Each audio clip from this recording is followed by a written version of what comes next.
kwibaza ibivugwa abantu bavuga ibintu bashatse ibyo ari byo byose bitewe n'imitekerereze yabo cyangwa uko bifuza ariko kubivugwa twongereho n'ibigaragara n'ibyo tubona noneho biba hari ibyo binyobwa bidafite ubuziranenge na gake ndetse bihita n'abantu twahera aho ngaho twakwibaza ariko ibi nibyo byica abantu byisha abantu tugaheraho honyine igisubizo ugishaka wese aragifite byica abantu byisha abantu ndetse batagira umubare niba mukurikira rero nyine amakuru nk'uko bamwe muri mwe mugomba kuba mukurikira ntabwo ari ukuvuga ngo hapfuye abantu babiri gusa uyu munsi ngo ejo hapfuye undi umwe barapfa ari 20, 30, 50 hari ubwo hapfuye abagera ari hafi kugera mu 100 ndavuga ku munsi umwe ugiye gushyira hamwe abamaze gupfa mu mwaka barabyumva uko abantu bangana mbere yuko ngera kuri ibyo bindi by'inganda by'abakozi tubanze dusubize ikibazo cy'ubuzima cy'aba bantu ese turashaka inganda n'abakozi bazikoramo bari buhitanwe n'ibikorerwa muri izo nganda cyangwa turashaka ibihitana abantu batwaye mu nganda kugurisha ibikenewe n'izo nganda ukajya muri izo nganda ugatwara ibyo inganda zikoresha warangiza wataha wakwifuza gufata ku byavuye mu byo watwaye mu nganda ukahagwa ibyo ni ubuzima abantu bakwiriye kuba bemera bakurikira ariko noneho wenda turavuga ibya hano gusa nabyo kandi bifite agaciro ari nabyo duhereyeho ibyo binyobwa byica abantu nta nubwo ari ibikorerwa hano cyangwa ibituruka hano gusa hari n'ibituruka hanze ibituruka hanze bizanwa bituje ubuziranenge bikica abantu maze mu kwica hari ubwoko hari uburyo butandukanye hari ibibica uwo munsi icyo cyumweru hari nabo bizica nyuma y'umwaka kwica buhoro ukagenda uko binywa bikagenda bikwica kugeza igihe umuntu anogoka nyuma y'umwaka ibyo rero ntabwo ndumva neza igihe umuntu waba bishyigikiye ngo atekereze inganda atekereze abantu bakora muri izo nganda ukuyemo abo byica umunsi ku wundi nk'uko bizwi nk'uko mubibona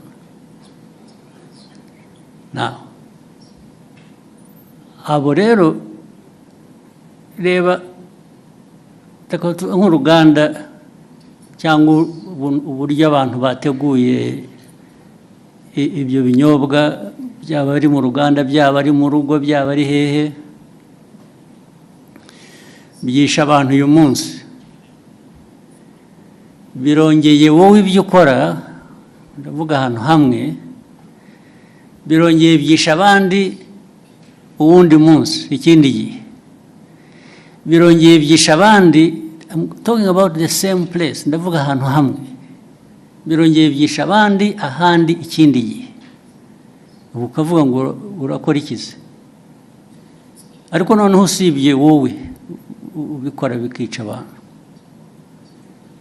iki gihugu kiyoborwa gite? Igihugu cyareka abantu bagapfa gusa kikarebera cyo kiba ari igihugu ni igihugu gifite imibereho imeze ite? Ni nayo mpamvu bariya bashinzwe imirimo itandukanye ireba ibi by'ubuziranenge uvuga bakurikiranwaho babazwa ibyo babazwa, nicyo bagiriyeho. Izo nzego zigiriyeho kureba ngo ibikorwa ibyo ari byo byose ntabwo byica abantu, ahubwo ni ibifasha ubuzima bw'abantu gutera imbere. Bamwe muri aba rero ndibwira ko babifitemo uruhare, ndetse bashobora kuba bafite n'uruhare muri izo nganda, cyangwa se abafite izo nganda babahuma amaso bakareka ibintu byabo bigahita bikajya kwica abantu.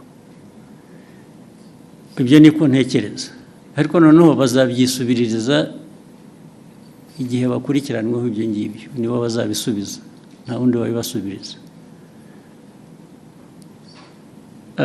Si ibyo gusa, n'ibindi tumaze iminsi tuvuga, niba mubikurikira ibi biyobyabwenge, abantu hari iby'ibinyobwa, hari ibindi by'ibiyobyabwenge abantu bahinduye, mwagiye murabiririmba mubyita amazina y'igitangaza, mugira mute birica abantu, birica abana, birica abantu batoya.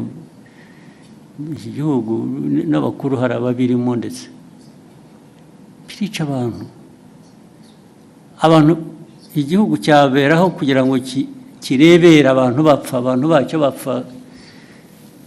Ntuvuga ngo hatazagira ubaza bakwiriye kubaza impamvu abantu bapfa, ntabwo ari ukubaza impamvu ibyica abantu bicibwa. Kuri iyo ntambara rero, abanyumva cyangwa n'ababirimo bo babyiteguye, ntabwo abo turaza guhangana nabo nyine. Ibintu baraza kujya ku murongo uko bikwiye, abantu bazi icyo bisaba, baragishoboye.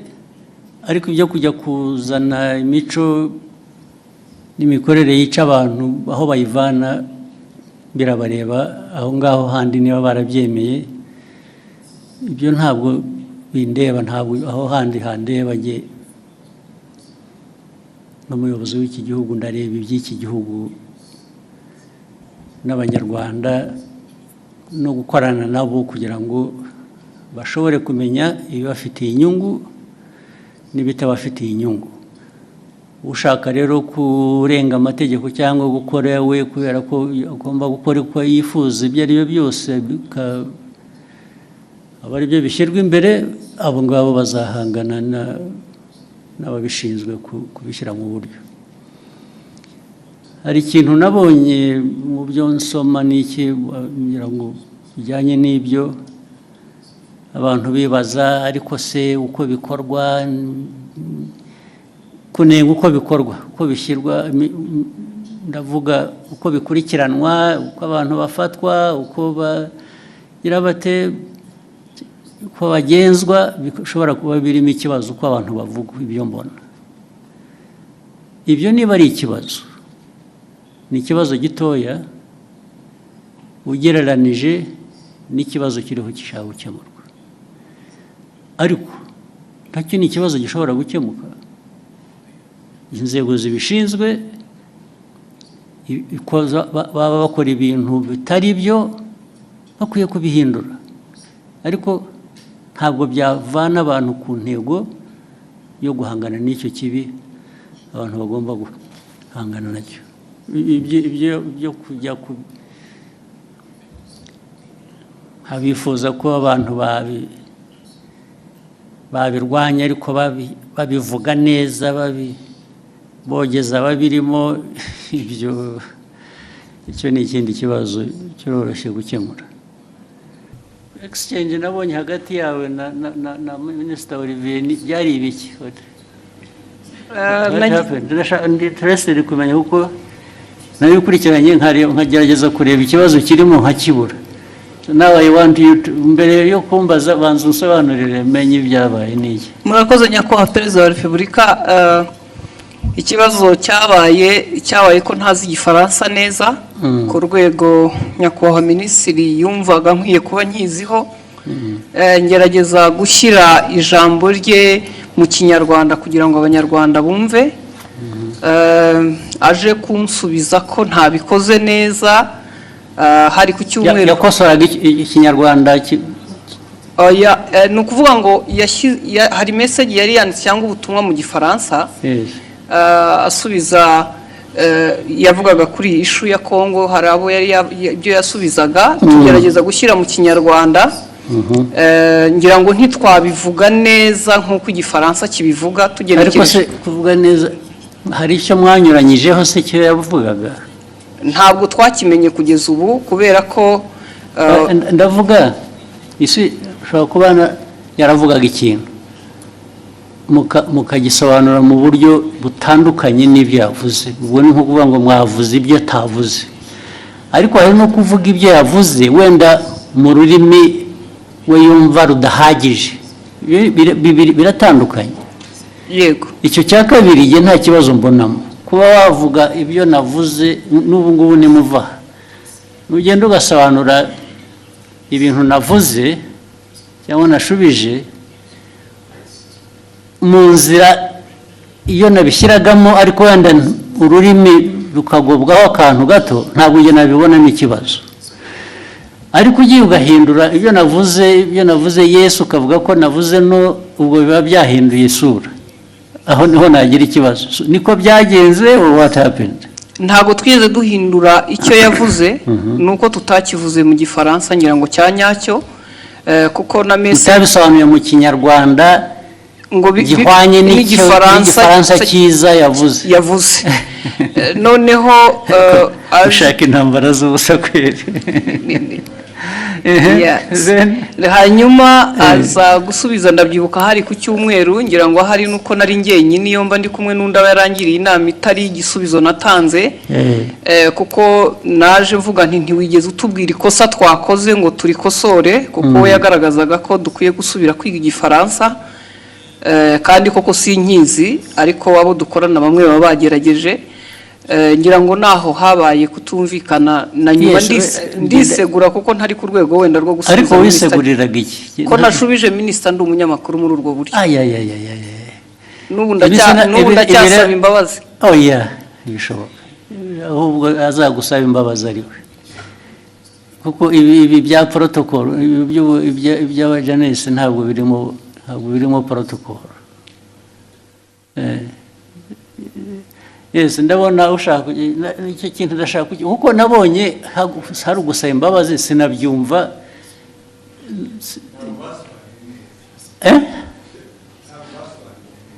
Kudasobanura neza, ariko nabyo bifite ikindi bivuze bibiri.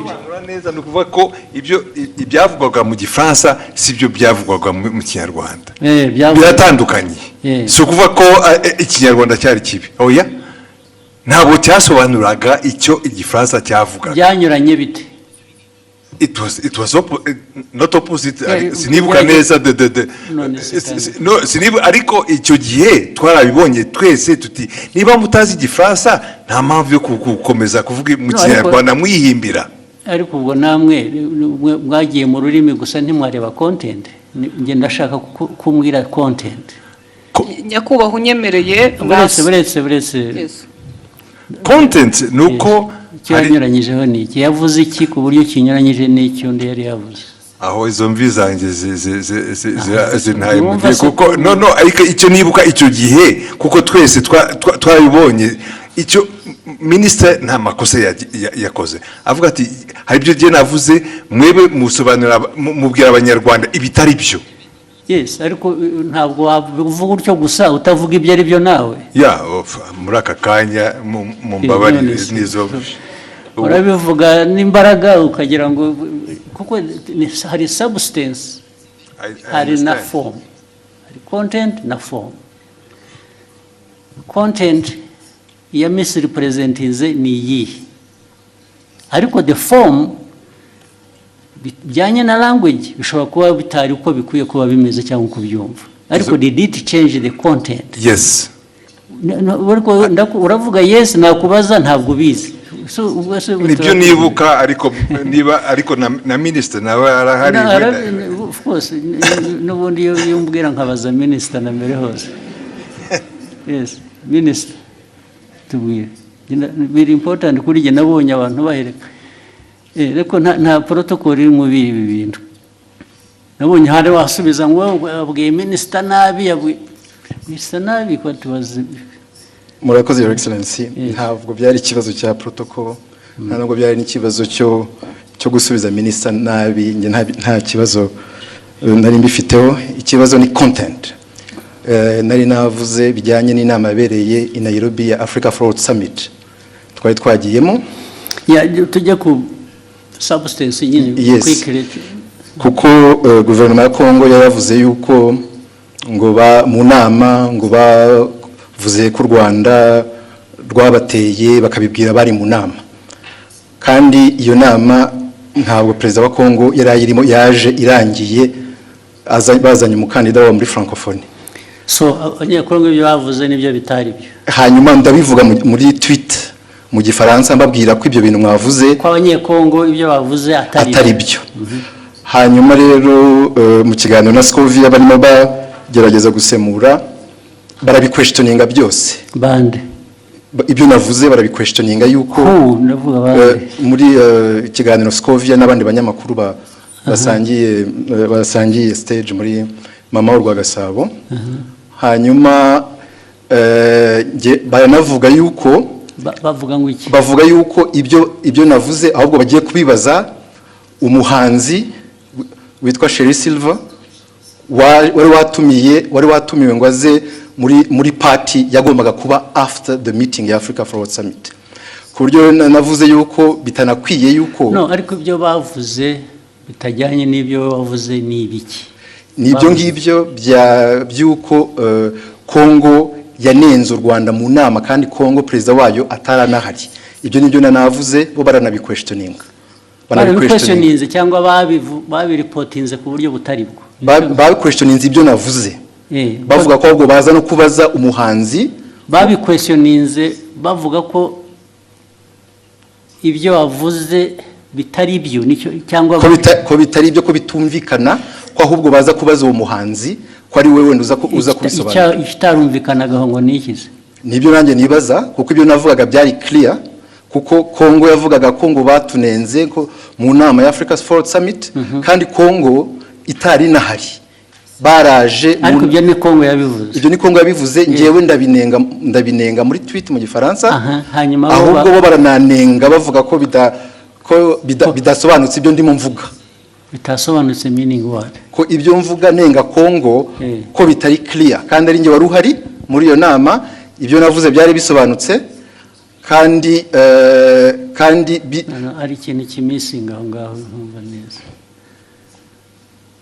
bakwandika bavuga ngo ibyo bavuze si byo bavuze ibyo bo kuri bo bakuvugiye ibyo wavuze se bitari byo oya barabiquestioningaga yuko ibyo mvuga bitumvikana best ku bintu ntanumva kubera ko it was clear ibyo navugaga byuko Kongo ntabwo yari mu nama ntishobora kuvuga babiquestioninza bavuga se ngo Olivier arabeshya ntabwo biri ari byavuze cyangwa yavuze bashatse kuvuga ibyo wavuze ariko babivuga mu buryo butari bwo batanga indi content bavuga ko ibyo mvuga bitumvikana ko ngiye ibyo mvuga nka Minister wa Foreign Affairs wari muri iyo nama ko ibyo mvuga bitumvikana ko ahubwo bagiye kubaza umuhanzi utari no muri iyo nama umuhanzi bamubarizaga iki kubera ko yari yatumiwe muri party yabaye nyuma y'iyo nama hari party yabaye hari umuhanzi wari watumiwe ngo bafashe gutegura iyo party ngo nibo baza kubaza mu bintu byavugiwe mu nama y'abakuru b'ibihugu narindimo aho ngaho niho hari ikibazo ariko ikindi kibazo muhitamo kubishyira ku rubuga muterana amagambo nuko hari hashize n'iminsi mubwira ibyo batagiye basemura neza mwandikira akamubwira ko babikora nyuma bakongera bagasubira bakabidistortinga. ibyo byaje kuba noneho bitari interpretation, ibyo bavuze gusa ko ibyo bavuze atari byo, ko atari byo, ko babiquestioninga. It is very intriguing. What is it? Nyakubahwa, murakoze kongera kumpa umwanya. Abandi mwari kumwe icyo gihe ni bande mbese? Ni abanyamakuru dukorana, ntabwo bari hano. Twari mu kiganiro dusangiye. Ni amagambo magufi turebe turangize. Icyabaye, leta ya Kongo yavugaga ko bari bahari nk'uko nyakubahwa minisitiri yari yabavuguruje, nawe akavuga ko batari bahari. Noneho mu kiganiro, kuko abari talk show atari kuvuga ngo turasoma amakuru kwa kundi twihuta. Ni ikiganiro mwakora? Ni ikiganiro, noneho tubiteramo urwenya, turavuga tuti se ko tutariyo nk'abanyamakuru, Kongo ikavuga ko ihari, u Rwanda minisitiri akavuga ko adahari, turaza kubaza uwo muhanzi twabonye we yaranahara tubwira ngo yarashinzwe protocole kuko yagaragaye yifotoza muri iyo nama na perezida w'Ubufaransa ari nawe. Mwibaza ngo noneho icyabaye niki? Twibaza ngo niki, tubavuga tuti turaza kubaza uwo ni utari ku ruhande rwa Kongo ntabe na minisitiri ashobora kutubwira ko yamubonye cyangwa atamubonye. Tubivuga dutyo turagenda. Nyakubahwa Perezida wa Repubulika ngira ngo ikibazo cyaje kuba ubwo nyakubahwa minisitiri yazaga kuri Twitter akoresha imvugo igira iti Madame Scovia Mutesi, ikiganiro cyanyu kiratera urujijo mu Banyarwanda. Inyandiko yanjye yanditse mu rurimi rwumvikana. Ubutaha muzashaka umunyamakuru uvuga neza Igifaransa asemura inyandiko nk'iyi uko bikwiye mbere y'uko muyiganiraho. Nibiba ngombwa muzabaze. Ariko urumva mwese mugira ngo mufite muzambaze, sorry. Uretse mufite ikibazo. Olivier ko avuga, ko minisitiri avuga, ni nkaho bavuze ngo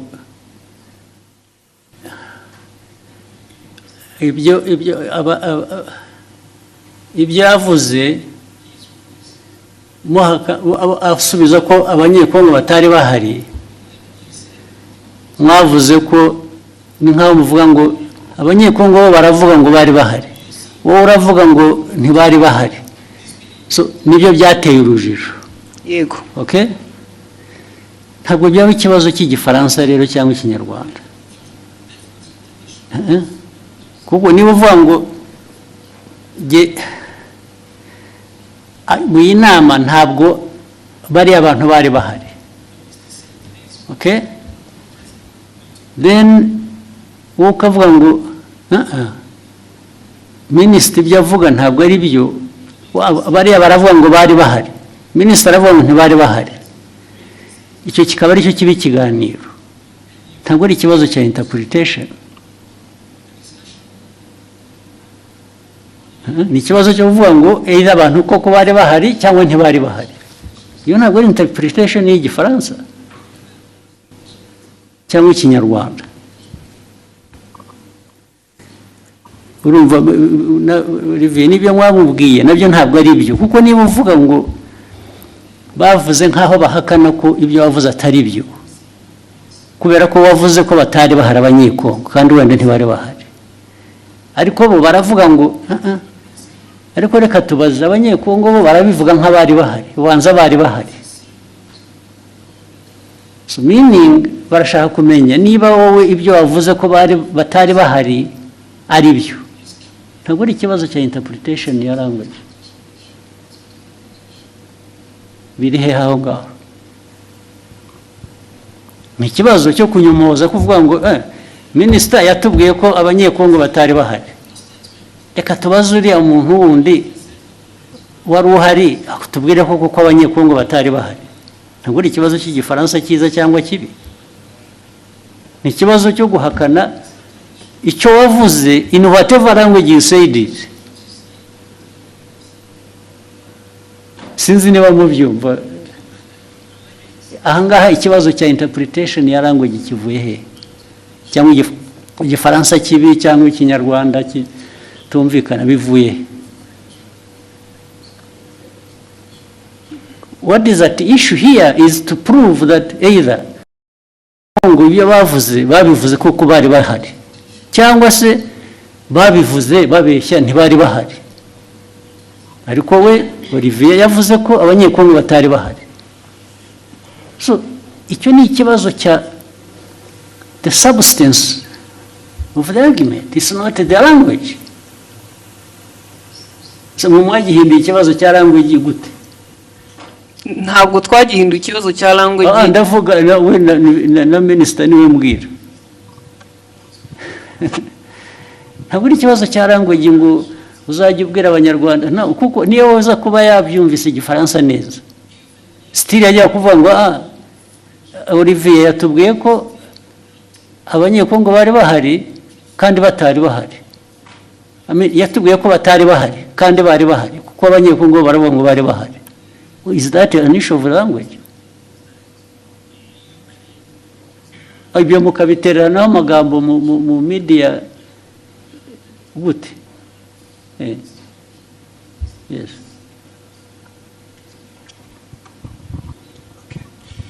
Mwakoze kutwemerera kuba dufite telefone. Nitwa Mutuyezo Oswald. Byose narabikurikiye ndetse nanjye nagize comment kiraho minister aranyandikira kuko nanavuze ngo bakwiye kuba babiganiriye mu gikari bitari ku Karubanda. Minister arambwira ati byari maze kuba byinshi. Nge uko nabikurikiye nkanabisesengura impamvu minister yazanye mu ikibazo cy'igifaransa ni impaka n'indende ntabwo ari kiriya gice cyonyine. Hari ukundi babisemuraga ukumva harimo amakosa. Ntekereza ko rero mubabaje njye mbona hari ababirigi nibo babazwa nuko nta nubwo bababajwe rero na content n'ukuri abantu bababajwe na language. Yego. Mu buryo basemuraga birashoboka ko ni isesengura ryanjye minister atekereza ati ubwo niyo conclusion bakoze ishingiye kuko baba batari kumva neza ubutumwa. Magurutse ngira ngo nkemure iki kibazo n'umuntu yandikira arambwira ati ndabizi ko wabikurikiye saba ijambo ukemura ikibazo. Noneho iyindi interpretation kari akantu ka Sheryl Silver Mutesikove yagakubisemo nk'uwiterera urwenya ntabwo byari ibintu biremereye ariko minister avuga ati mama Rwagasabo irakurikirwa cyane aba bakurikira bakeneye amakuru atomoye azira urujijo. Ariko amakuru yarari aho ngaho nayahe ko nta kira kibazo cyari gikomeye ko President wa Republika kumva abanyekongo bavuga ko president yarahari kandi yaraje byarangiye ndavuga Tshisekedi. So noneho we minister yari itonza ashishimura message azingwa arabwira abanyekongo noneho babazwa no kubona abantu baje bagasa nk'abayigabanyiriza ubukana ariko ni ibintu bashoboraga gukemurira mu gikari. So ni ibyo reka no gutinda kuko bavuga kubikemura nge ntabwo ndabona ikibazo cyari cyubanza ariko mwarabuza akazi muri nkora gusa ariko naba ministers mwajya muri iyo argument harimo iki ko ntaracyumva n'ubu. Albert wahoze kuvuga cyane muzirukomeye we substance aho ngaho yabaye yihige ko nayumva yazanye intambara mu bantu bakayiki batuwazi. Nashatse nantuza ndanayibonye wa mugani byatangiye ari uko abanyekongo ubwabo batangaje inkuru itari cyo kwa kundi ibyo okay. So noneho minister arabasubiza babwira ati ibyo mwavuze sibyo nta nubwo president yari ahari cyangwa hageze. Hanyuma muri interpretation noneho uko yavuze ati iki kiganiro cyanyu kiratera urujijo mu Amerika. Urujijo rwatewe n'uruhe mbese bari urujijo mu Banyarwanda. Inyandiko yanjye yanditse mu rurimi rwumvikana ubutaha muzashake umunyamakuru uvuga neza igifaransa. So ni interpretation y'Igifaransa yari yanditse bo batangiye ku ariko minister we iyajya kuri content agasobanura icyo bakosheje bikava mu rurimi kuko issue ntabwo ari ururimi hano. Issue ni content yuko bamwe muri abo bantu badiscussingaga ari side ya minister ari abanyekongo ari abaganiraga hariho wa Misiri presenting the facts. Exactly. Ntabwo ari ikibazo cya language ariko no ikibazo kirimo kuko we icyo yashubije kuko niyo mpamvu minisita avuga ati mukwiye gushaka abantu bazi basesemura igifaransa neza mu kinyarwanda so uko basesemuraga ntuzayishyura igifaransa mu kinyarwanda babwira the public audience ubwo icyo yakemuraga ni minisita nuko icyo yagombaga gukemura ni ikintu kimwe gusa perezida yari ari aho ngaho cyangwa ntiyari ahari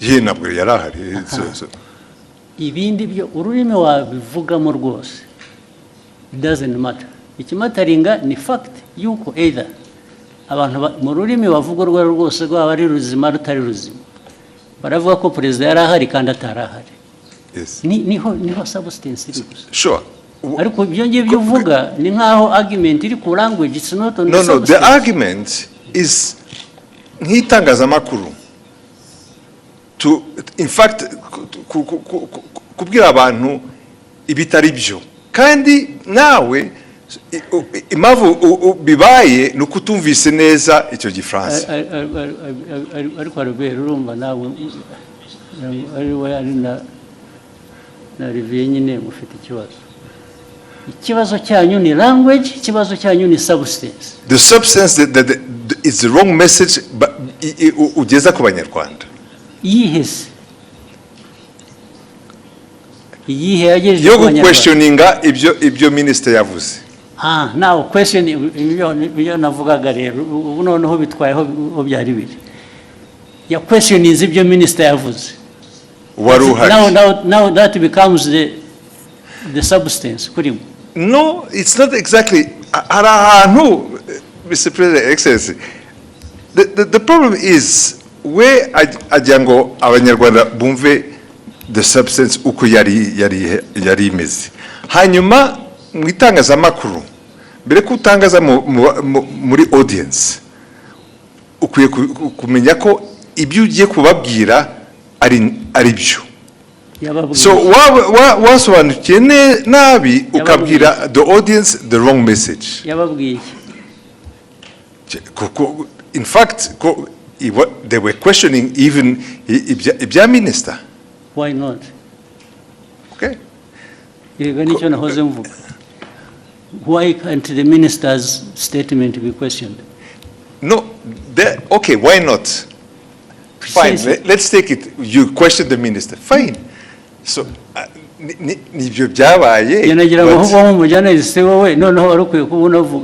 you should be asking what I'm asking. Now you a journalist agomba guconforminga ku byo minister yavuze, it's not right. Okay, in fact, tuvuge nkanjye wabikurikiye icyo gihe kubera ko narinzi inkuru uko yari iteye. For me also I was saying kabisa mugenzi wanjye mu itangazamakuru ari aratangaza inkuru itariyo. That is my personal opinion. Ariko yatangaje iki? Ko ya questionings, gutangaza no questioninga no kubaza uvuga ko ushaka kumenya ukuri, it's not ntabwo ari gutangaza. In fact ni nkaho yemezaga ko wenda ibyo abanyekongo bavugaga byari byo. Ariko kandi yashoboraga kubikura berecisha make. haraho ya byanditse muri iyo language, haraho ya questionings. Byaba mu cyongereza mu gifaransa cyangwa mu kinyarwanda.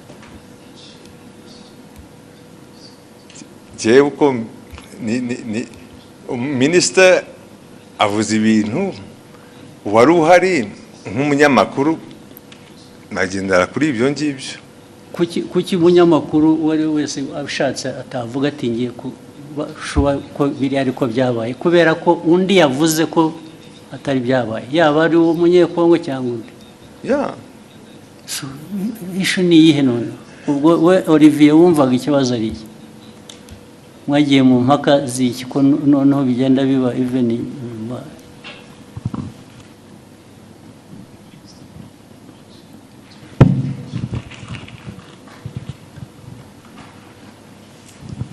Murakoze Your Excellency, byatangiye kuri ishu yo gusemura mu kinyarwanda kuko bari mu kiganiro nk'abanyamakuru bane uko bagendaga basoma iyo tweet mu gifaransa bagerageza kuyisemura ariko bayisemuye banyuranya n'iki specifically ndashaka ko tuba specific bikava mu bintu bya rusange gusa barabisemuye batanga wrong impression y'ugute niki batanze distortinze muri nk'urugero nabaha kuri ibyo bya Kongo kuba yari hari cyangwa itari hari ku buryo hari ngira ngo Scovia yagezana navuga ngo ariko ngo wenda bashobora kuba bari bahari ariko president atarahari president wa Kongo ariko Kongo yari hagarariwe precisely kandi njye navuze yuko the chair was empty kandi byari byo chair ya DRC nta muntu numwe wari uriho nta n'abantu bari bariho fine kubera ko wavuze akavuga atyo icyo wajyaga kumusubiza ni ukumubwira ngo no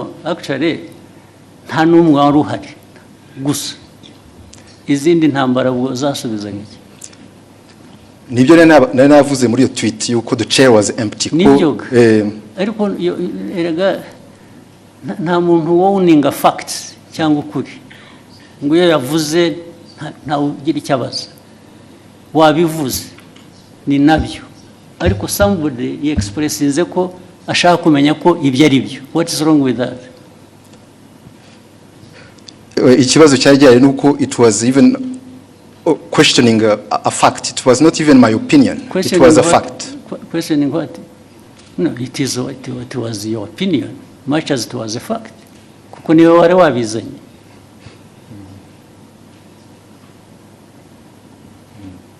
Your opinion can be a fact, much as it may not be a fact.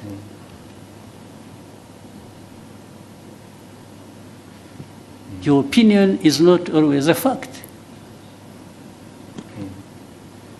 Nobody, this is why I'm telling you, nobody owns the fact.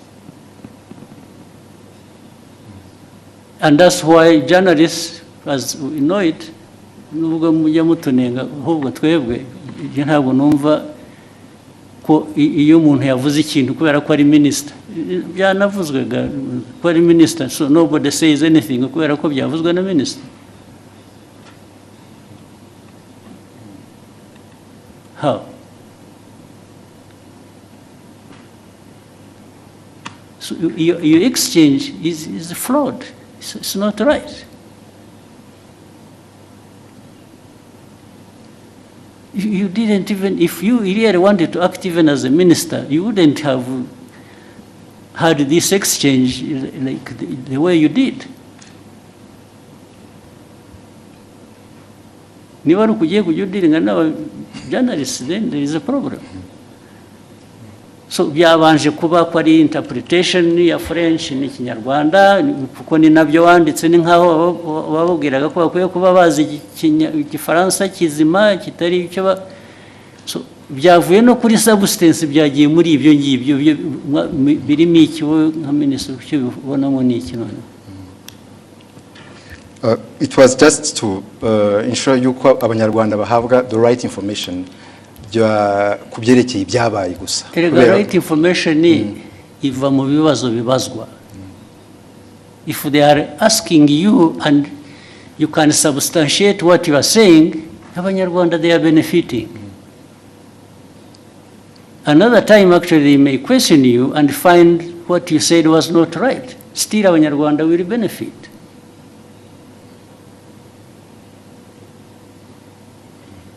Because Olivier does not have a monopoly of facts. Do you?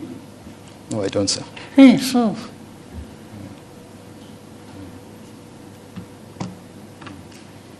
Why would you behave in exchange as if you own the facts?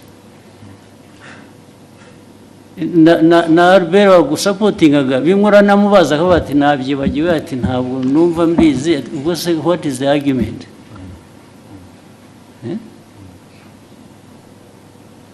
Muvaneho kajagari muzo. You ask what you are. Actually what concerned me why I raised it, I saw him her apologizing and I thought she didn't have to apologize. Apologize for what?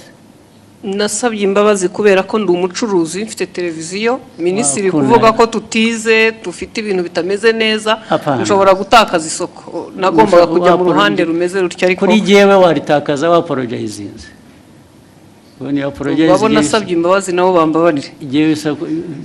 there was absolutely no reason to apologize. None. In fact, Olivier, Minister should have apologized to have even himself gone into exchange with the journalist over this nonsense. This is absolute nonsense.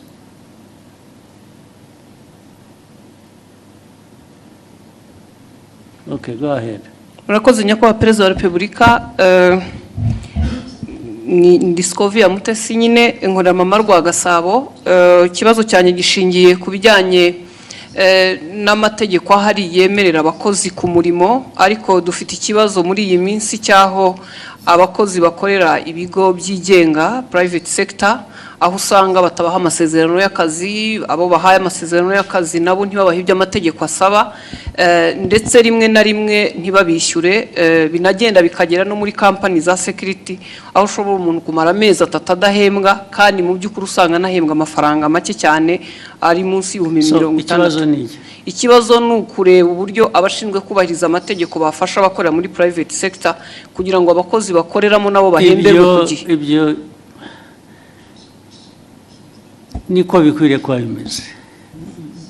Bibaho, njya mbona na hano mu mujyi hari ubwo abantu bagera batya bajya kwibarabara kubera ko abantu babakoresha batabishyuye. Ntabwo ari byo. Abantu we shall sort it out. Sinzi ababishinzwe hano niba hari ba ministers harabara. It should not happen. Hakwiye kubaho accountability no kuri abo bantu bakoresha abantu ntibabishyure. It has been happening several times. Bimaze iminsi bibaho.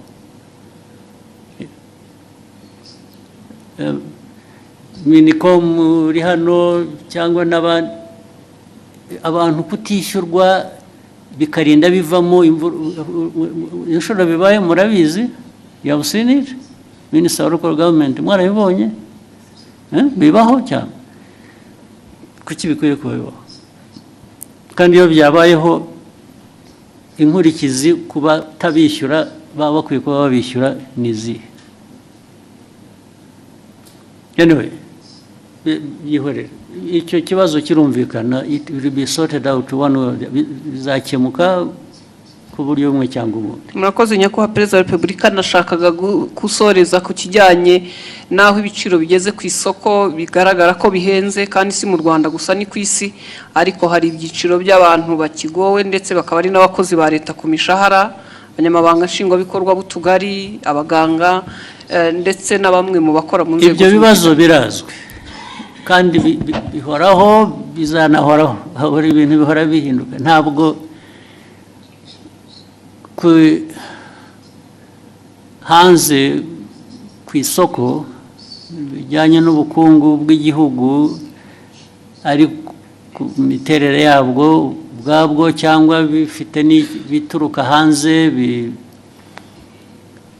bitera ibibazo igihugu, byo bihoraho. Gushaka ko tubikemura gusa. Ibyo uvuga byose birazwi, ndetse niyo mpamvu habaho rimwe na rimwe kugerageza gukemura bimwe dufasha. Urabizi, iyo ubona leta ifata ibyemezo igatanga subsidies mu Kinyarwanda ni iki? Nkunganire. Buriya urabizi ko biriho. Baba bunganira umuturage bazi ko nabo kandi ntibamwunganira bihagije, bamwunganira bijyanye n'ubushobozi, kuko hari ubushobozi igihugu kiba gifite kikunganira abantu uko gishoboye. Gishoboye cyabitanga byose. Ibyo rero uvuga byo rwose birahari. Urebe mu gihugu hari ibijyanye na igiciro cy'ibintu byose, n'igiciro kigenda ku ifaranga wagujije, cyangwa ibijyanye n'ibiciro ku masoko by'ibyo kurya. Urabizi ko byazamutse. Byose ibyo bibazo birahari. ariko buri munsi ntabwo abantu bahwema gutekereza uko bikemuka ariko ntibishobora gukemuka ku buryo uko buri muntu wese abishaka kuko ntibishoboka ntibidashoboka ariko effort imbaraga zo kugerageza gukemura ibibazo ziratangwa bihagije rwose niyo mpamvu ubona ku giciro cya peteroli na diesel bagira batya tugashaka uko tworohereza abantu bikanga bikajya muri transport igiciro cyayo ukuntu bizamuka ariko buriya tudakoze izo interventions tutagiye tugerageza gushaka uko kunganira abantu biba byikubye nka kabiri cyangwa na gatatu. Munyemere ndasoreza ku kijyanye n'isuku umujyi wa Kigali uyu muri iyi minsi hari ikibazo cy'aya mazu manini yuzuye maremare dukoreramo cyangwa se n'ibindi bisa nkaho wagira ngo ntihubatse uburyo bwo kurekura amazi ayivaho cyangwa se umwanda ku buryo bigera ku mugoroba ukumva mu mujyi wa Kigali ntabwo hafite impumuro mbi mu by'ukuri ugasanga ntabwo hahuye n'ishusho umujyi wa Kigali cyangwa u Rwanda ku bijyanye n'isuku. Icyo ni ikibazo kigomba murakoze nyakubahwa. Yes, kizakemuka. Minister wa local government wacyumva na meya n'abantu ba infrastructure mwe ntimubizi ugomba kubyumvira hano mubibwiwe mwari mubizi kuki bidakemuka ugomba gukemuka uburyo bumwe cyangwa ubundi gukemuka babwira abantu kubaka cyangwa gukora ku bikorwa cyangwa se abantu hakaba penalties